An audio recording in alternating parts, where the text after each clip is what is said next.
পহেলা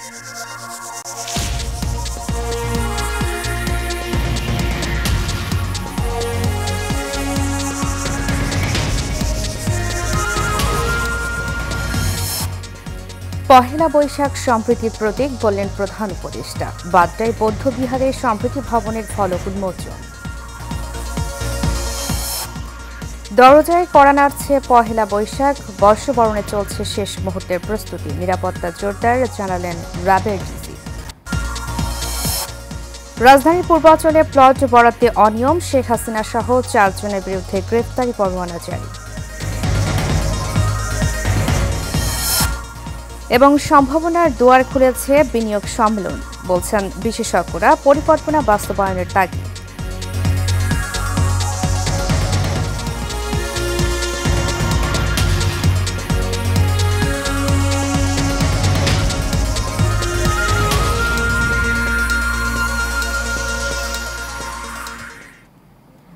স্বাগত এশিয়ান নিউজে, সাথে আছি আমি উর্মি আক্তার। এতক্ষণ শুনছিলেন বিআরবি কেবল ইন্ডাস্ট্রিজ লিমিটেড সংবাদ শিরোনাম। এবারে চলে যাব পুরো খবরে।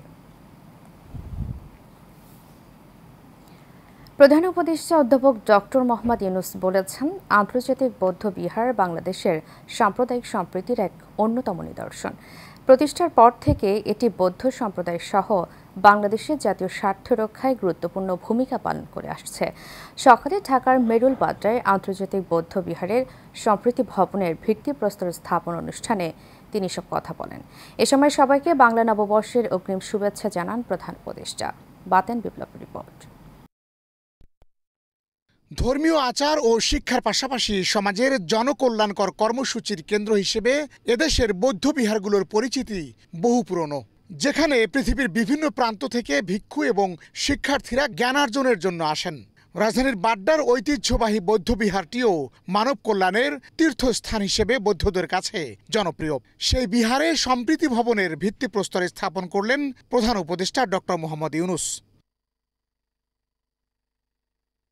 মহামানব গৌতম বুদ্ধ বিশ্ব মানবতার কল্যাণে সম্প্রীতি ও সাম্যের বাণী প্রচার করেছিলেন জানিয়ে অধ্যাপক মোহাম্মদ ইউনূস বলেন, বৌদ্ধ ধর্ম জীবজগতের সব প্রাণীর মঙ্গল কামনা করে। সেই ঐতিহাসিক দায়িত্ব স্মরণ করে তারা করবেন, আমাদের সবার শুভেচ্ছা তাদের পেছনে রইল, যাতে করে যুগ যুগ ধরে যখনই এই সম্প্রীতি ভবনে আসবে, যারা এটা তৈরি করেছিল তাদের প্রশংসা করে।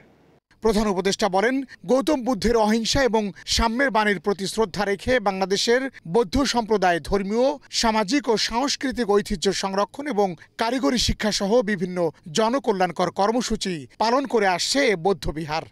আমি বরাবরই বলে এসেছি, নানা মত, ধর্ম, রীতিনীতির মধ্যেও আমরা সবাই এক পরিবারের সদস্য। এদেশের হিন্দু, মুসলমান, বৌদ্ধ, খ্রিস্টান, পাহাড় ও সমতলের বিভিন্ন সম্প্রদায় ও জনগোষ্ঠী সব মিলিয়ে এদেশের মানুষের বিচিত্র ভাষা, সংস্কৃতি, ঐতিহ্য। আগামীকাল পহেলা বৈশাখ আমাদের এই সম্প্রীতির অন্যতম প্রতীক। আন্তর্জাতিক বৌদ্ধ বিহারের সম্প্রীতি ভবন বাংলাদেশের সম্প্রীতি ও মানবতার ঐতিহ্যকে ধারণ করে জাতীয় ও আন্তর্জাতিকভাবে গৌরবময় ভূমিকা রাখবে বলেও প্রত্যাশা প্রধান উপদেষ্টার। আন্তর্জাতিক বৌদ্ধবিহারের সম্প্রীতি ভবন বাংলাদেশের সম্প্রীতি ও মানবতার ঐতিহ্যকে ধারণ করে জাতীয় আন্তর্জাতিকভাবে গৌরবময় ভূমিকা রাখবে, এই আমার প্রত্যাশা। বাতেন বিপ্লব, এশিয়ান টেলিভিশন, ঢাকা। দুয়ারে কড়া নাড়ছে বাঙালির সার্বজনীন উৎসব পহেলা বৈশাখ। পুরনকে বিদায় জানিয়ে নতুন বছর বরণে ব্যস্ত জাহাঙ্গীরনগর বিশ্ববিদ্যালয়ের চারুকলা অনুষদের শিক্ষার্থীরা। বৈশাখ উদযাপনকে রঙিন করতে জাহাঙ্গীরনগর বিশ্ববিদ্যালয়ের চারুকলা অনুষদে চলছে শেষ সময়ের প্রস্তুতি। প্রায় 6 বছর পর এই বিশ্ববিদ্যালয়ের ক্যাম্পাসে বড় পরিসরে হতে যাওয়া এই শোভাযাত্রার জন্য তৈরি হচ্ছে বর্ণিল মুখোশ, রঙিন মোটিভ আর বিশাল আকৃতির কাঠামো। শিক্ষার্থীরা জানান, বানানো হচ্ছে রাজা রানীর বিশাল মুখোশ, পেঁচা, জাতীয় পশু বাঘ, ইলিশ মাছ, পাখি ও ফুলের রঙিন অবয়ব। এর মাধ্যমে ইতিহাস ও ঐতিহ্যের পাশাপাশি তুলে ধরা হবে গ্রাম বাংলার চিরায়ত সংস্কৃতি। ফ্যাসিবাদের বিরুদ্ধে জুলাই অভ্যুত্থানে ঘটে যাওয়া মানুষের প্রতিবাদকে এবারের উদযাপনে তুলে ধরা হবে বলে জানান চারুকলা বিভাগের সভাপতি শামীম রেজা। হাত প্রতিবারের মতো যে ফোক মোটিভগুলো থাকে, পাখি, গাছপালা, এগুলোর সাথে এবার হচ্ছে আমাদের ব্যাঙের বিয়ে হবে। ঠিক আছে, দ্যাটস ওয়াই আমরা দুইটা বড় বড় ব্যাঙ বানাচ্ছি।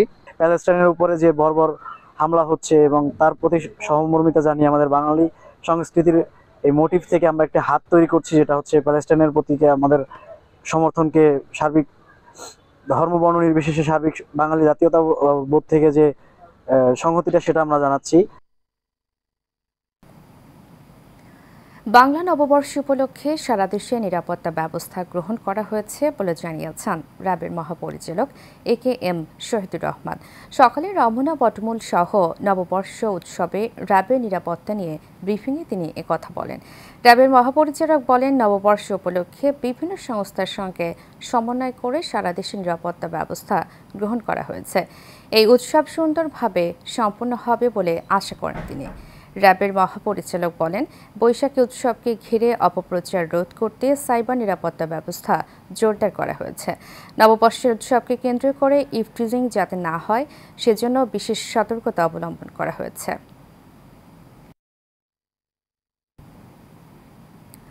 বৈশাখী মেলা সামনে রেখে বগুড়ায় ব্যস্ততা বেড়েছে মৃৎশিল্পীদের। বাহারি মাটির খেলনা তৈরিতে ব্যস্ত সময় পার করছেন কারিগররা। শেষ মুহূর্তে মাটির তৈরি খেলনায় রং তুলির আঁচড় দিচ্ছেন তারা। তবে প্লাস্টিকের যুগে লোকসান আর সারা বছরের ব্যবসায়িক মন্দা কাটিয়ে বৈশাখী মেলাকে সামনে রেখে লাভের আশা করছেন তারা। বরগুনা থেকে সাজু মিয়া এবং টাঙ্গাইল থেকে আব্দুল লতিফের পাঠানো তথ্য ভিডিও চিত্রে বিস্তারিত জানাচ্ছেন জাবালুন নূর। প্রায় 2 শতাব্দী পুরনো কুমোর সম্প্রদায়ের হাতের নৈপুণ্য ও কারিগরি জ্ঞানের মাধ্যমে মাটি দিয়ে তৈরি মৃৎশিল্প আবহমান বাংলার ঐতিহ্য। মাটির কলস, হাঁড়ি, সরা, সুরাই, পিঠা তৈরির ছাঁচ, খেলার পুতুল কারিগরের হাতে নান্দনিক রূপ পায়।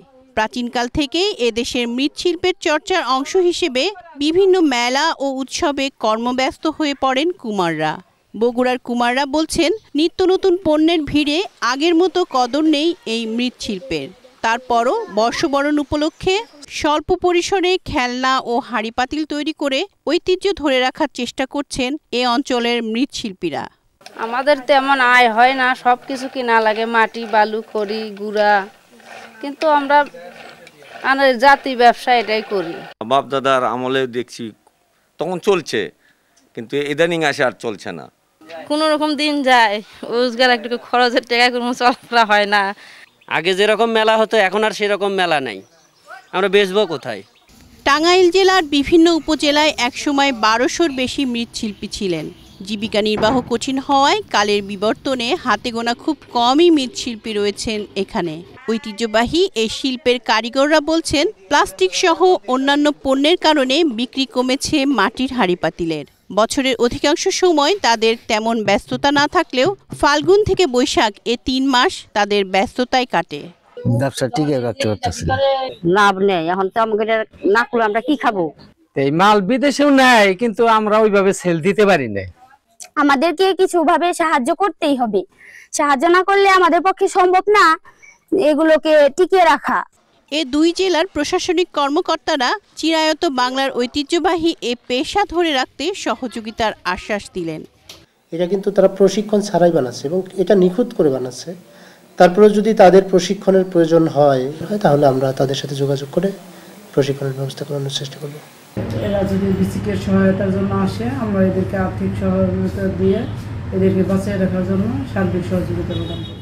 হাজার বছরের ঐতিহ্যবাহী মৃৎশিল্পীদের দাবি, দেশীয় ঐতিহ্য ধরে রাখতে প্লাস্টিকের খেলাধুলার সামগ্রীর পরিবর্তে মাটির তৈজসপত্রের ব্যাপারে গুরুত্ব দিক সংশ্লিষ্টরা। জাবালুন নূর, এশিয়ান টেলিভিশন। রাজধানীর পূর্বাচল নিউটাউন প্রকল্পে প্লট বরাদ্দে অনিয়মের অভিযোগে দায়ের করা 3 মামলায় পলাতক শেখ হাসিনা, তার বোন শেখ রেহানা এবং শেখ রেহানার 2 মেয়ে টিউলিপ সিদ্দিক ও আজমিনা সিদ্দিকের বিরুদ্ধে গ্রেফতারি পরোয়ানা জারি করেছে আদালত। ঢাকার মেট্রোপলিটন সিনিয়র স্পেশাল জজ জাকির হোসেন গালিবের আদালত দুদকের দেওয়া চার্জশিট আমলে গ্রহণ করেন। আসামিরা পলাতক থাকায় আদালত তাদের বিরুদ্ধে গ্রেফতারি পরোয়ানা জারি করেছে।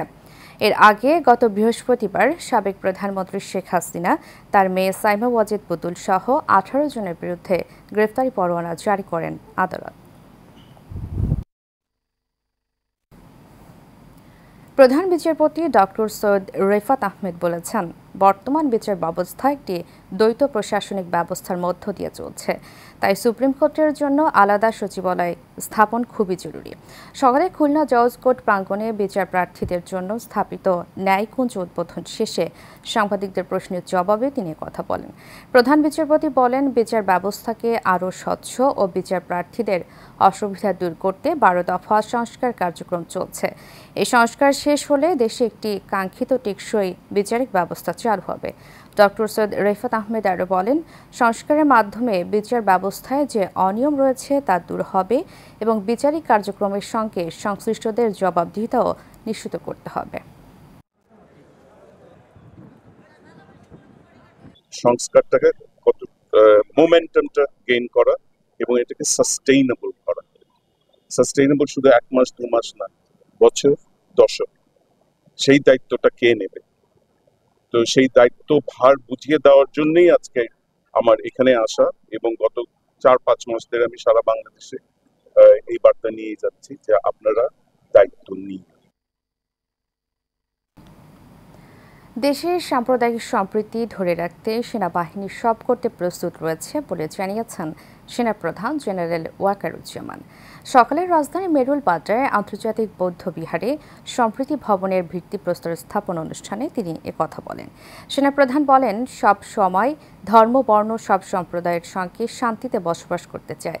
পার্বত্য চট্টগ্রামে শান্তি প্রতিষ্ঠায় সেনাবাহিনী সবকিছু করতে প্রস্তুত বলেও জানান ওয়াকারুজ্জামান। তিনি আরও বলেন, দেশের সাম্প্রদায়িক সম্প্রীতি ধরে রাখতে সেনাবাহিনী যা করার সব করতে প্রস্তুত। আমরা হিংসা বিদ্বেষ চাই না।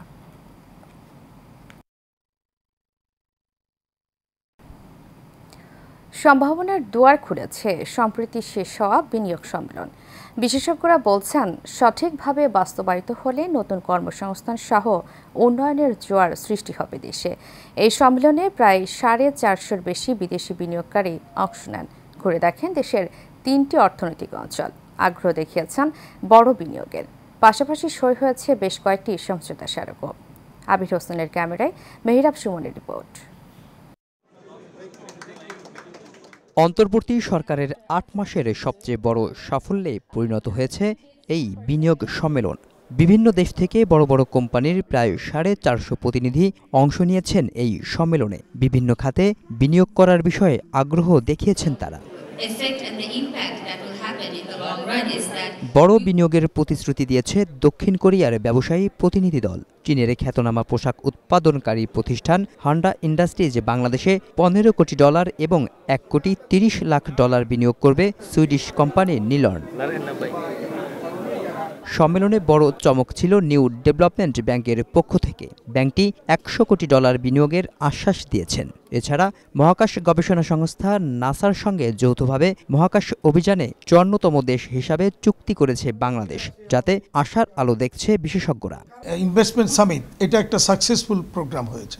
যেভাবে বিদেশি ইনভেস্টররা এসেছে, তো বিশেষ করে সাউথ কোরিয়া, চায়না, জাপান থেকে বিভিন্ন দেশ থেকে আসছে এবং সেটা সরাসরি আমাদের একজন বিশ্বের অন্যতম একজন জনপ্রিয় ব্যক্তিত্ব, নোবেল লরিয়েট, যিনি সারা বিশ্বে একটা ব্র্যান্ড। সরাসরি তিনি তাদের সাথে কথা বলেছেন, বসেছেন, আমন্ত্রণ জানিয়ে এখানে নিয়ে এসছেন। সব মিলিয়ে আমাদের এদিক থেকে যেভাবে এটাকে হ্যান্ডেল করা হয়েছে, খুব ভালোভাবে এটাকে হ্যান্ডেল করা হয়েছে। এ সম্মেলনের মাধ্যমে বিদেশিদের সাথে বাংলাদেশের সেতু বন্ধন হয়েছে। অল্প সময়ের মধ্যে এর সুফল পাওয়া যাবে বলে মনে করেন চারকোল ম্যানুফ্যাকচারিং এর প্রেসিডেন্ট আতিকুর রহমান। ইনিশিয়াল যে আমরা শুরু করলাম, এটা যে একটা গেটওয়ে বাংলাদেশ যে হতে পারে, এটা কিন্তু এখন বিশ্বের কাছে একেবারেই আপনার পরিষ্কার একটা বিষয়। এবং বেশ কিছু চুক্তি কিন্তু এখানে স্বাক্ষরিত হয়েছে। কোন কোন সেক্টরে? Agriculture sector, renewable energy sector এবং হেলথ সেক্টর। অনেকগুলি চুক্তি স্বাক্ষরিত এবং সামনে আগামী 6 মাসের মধ্যে এটার প্রভাব আমাদের বাঙালি ভোগ করবে। এদিকে প্রধান উপদেষ্টার উপপ্রেস সচিব আজাদ মজুমদার বলেন, বিদেশি বিনিয়োগকারীরা এদেশকে নতুনভাবে চিনতে পেরেছে এবং বিনিয়োগের প্রতিশ্রুতি দিয়েছে। বিনিয়োগকারীরা বাংলাদেশে এসেছেন, প্রায় 50টা দেশের 500-এরও অধিক বিনিয়োগকারী বাংলাদেশে এসেছেন।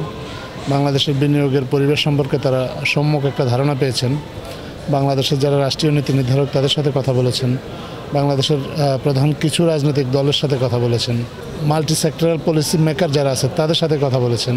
বাংলাদেশে যদি কেউ বিনিয়োগ করতে চায় তার যেসব বিষয়ে ধারণা নেওয়া প্রয়োজন সেই সম্যক ধারণাগুলো বাংলাদেশের এসে বিনিয়োগকারীরা সরজমিনে স্বচক্ষে দেখেছেন। এই বিনিয়োগের সম্মেলন বিদেশি উদ্যোক্তাদের সাথে যোগাযোগ স্থাপনে গুরুত্বপূর্ণ ভূমিকা রাখবে বলে মনে করেন আয়োজকরা। Mehrab Suman, Asian television, Dhaka. পহেলা বৈশাখ এবং দেশের প্রথম বেসরকারি টেলিভিশন চ্যানেল 21শে টেলিভিশনের 25তম প্রতিষ্ঠা বার্ষিকী উপলক্ষে জমকালো অনুষ্ঠানের আয়োজন করা হয়েছে বলে জানান 21শে টেলিভিশনের চেয়ারম্যান আব্দুস সালাম। আয়োজিত সংবাদ সম্মেলনে তিনি বলেন, 14 এপ্রিল সারাদিন কারওয়ান বাজারে পহেলা বৈশাখ এবং 21শে টেলিভিশনের রজত জয়ন্তী উপলক্ষে 3 দিনব্যাপী মেলা, কনসার্ট সহ দেশীয় সাংস্কৃতিক আয়োজন করা হয়েছে। এ সময় সাংবাদিকদের এক প্রশ্নের জবাবে তিনি বলেন, জুলাই অভ্যুত্থানের মধ্য দিয়ে সাংবাদিকতার নতুন অধ্যায়ের সূচনা হয়েছে জানিয়ে তিনি বলেন, সত্য ও বস্তুনিষ্ঠ সংবাদ প্রচারে এখন আর কোনো বাধা নেই। চাঁদপুরের কচুয়ায় বিটারায় যুবলীগ নেতা নুরুল হককে বাড়ি থেকে ডেকে নিয়ে কুপিয়ে হত্যা করা হয়েছে। গেল রাতে উপজেলার বিটারা গ্রামে এই ঘটনা ঘটে। নুরুল হক বিটারা গ্রামের মৃত সুলতানের ছেলে। কচুয়া থানার ভারপ্রাপ্ত কর্মকর্তা মোহাম্মদ আজিজুল ইসলাম জানান, খবর পেয়ে রাতে নুরুল হকের মরদেহ উদ্ধার ও জিজ্ঞাসাবাদের জন্য গ্রাম পুলিশ সহ 3 জনকে আটক করা হয়েছে। মরদেহ ময়নাতদন্তের জন্য চাঁদপুর সদর হাসপাতালের মর্গে পাঠানো হয়েছে।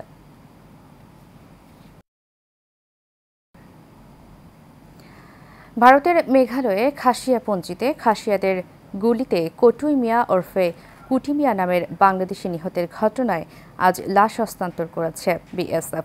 নিহত কুটি মিয়া সুনামগঞ্জের দোয়ারা বাজারের মৃত মনিরুল্লাহ ছেলে। এর আগে বৃহস্পতিবার কুটিসহ 7 জন ভারতের মেঘালয়ে লংথ্রাই পুঞ্জি পাহাড় বাগানে অনুপ্রবেশ করে। এ সময় খাসিয়াদের সঙ্গে তাদের কথা কাটাকাটি হয়। খাসিয়ারা সংঘবদ্ধ হয়ে তাদের তাড়াতে গুলি করে। এতে নিহত হয় কুটি মিয়া। বিষয়টি নিশ্চিত করেছেন বিজিবির 28 ব্যাটালিয়নের অধিনায়ক lieutenant colonel AKM Zakaria Kadir.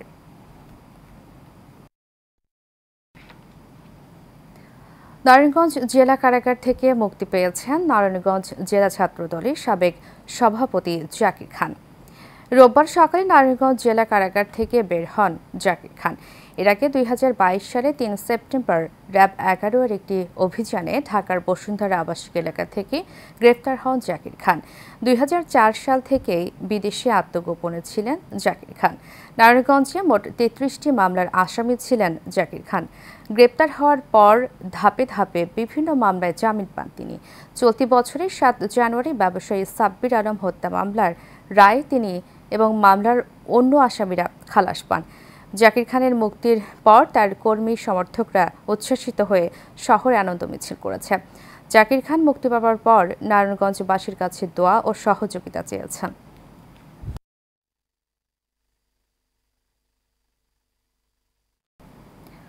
অভিনব কৌশলে গাড়ির চাকার টায়ারের মধ্যে গাঁজা বহনকালে আটক হয়েছেন 2 মাদক ব্যবসায়ী।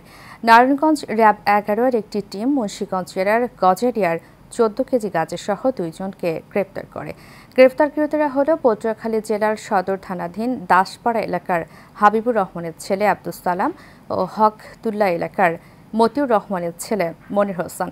সকালে র্যাব 11-এর এক প্রেস বিজ্ঞপ্তিতে জানানো হয়, ঢাকা চট্টগ্রাম মহাসড়কের গজারিয়া উপজেলার কুতুবদিয়া কমিউনিটি সেন্টারের সামনে সন্দেহভাজন একটি পিকআপ গাড়ি আটক করা হয়। এ সময় তল্লাশি চালিয়ে 14 কেজি গাঁজা একটি স্পার টায়ারের ভিতরে থেকে উদ্ধার করা হয়। প্রাথমিক অনুসন্ধান ও গ্রেপ্তারে মাদক কারবারিকে জিজ্ঞাসাবাদে জানা যায় তারা একটি সংঘবদ্ধ মাদক চোরাচালান চক্রের সক্রিয় সদস্য।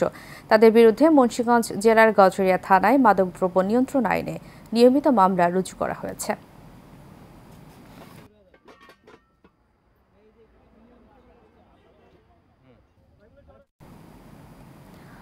টাঙ্গাইলের দেলদুয়ারে লাউহাটি ইউনিয়ন আয়ামায়ে মসজিদ উলামা পরিষদ ও শিক্ষার্থীদের উদ্যোগে গাজায় ইসরায়েলের গণহত্যার প্রতিবাদে সমাবেশ ও বিক্ষোভ মিছিল করা হয়েছে।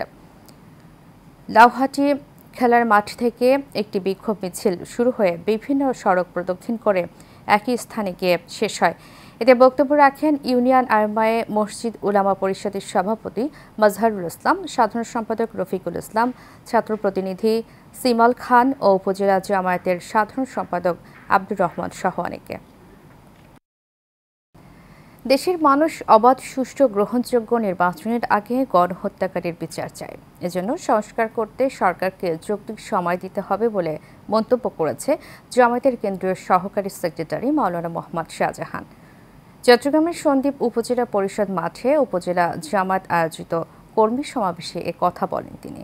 উপজেলা জামায়াতের আমির মাওলানা সিরাজুল ইসলাম ফিরোজের সভাপতিত্বে এতে উপস্থিত ছিলেন মহানগর জামায়াতের আমির ও কেন্দ্রীয় মজলিসের শুরা সদস্য শাহজাহান চৌধুরী, উত্তর জেলা জামায়াতের আমির আলাউদ্দিন শিকদার সহ অনেকে।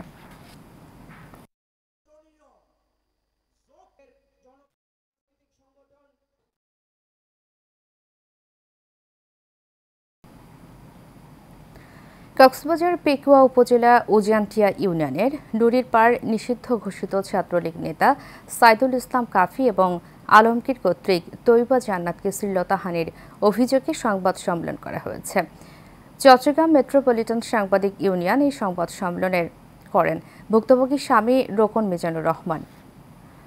সংবাদ সম্মেলনে ভুক্তভোগী স্বামী বলেন, জামাতের রাজনীতির সাথে জড়িত থাকার কারণে বিগত সরকারের আমলে অভিযুক্তরা স্ত্রীকে ভয়ভীতি প্রদর্শন করে শ্লীলতাহানি করে, তাই এর বিচার দাবিতে এই সংবাদ সম্মেলন করেন তিনি।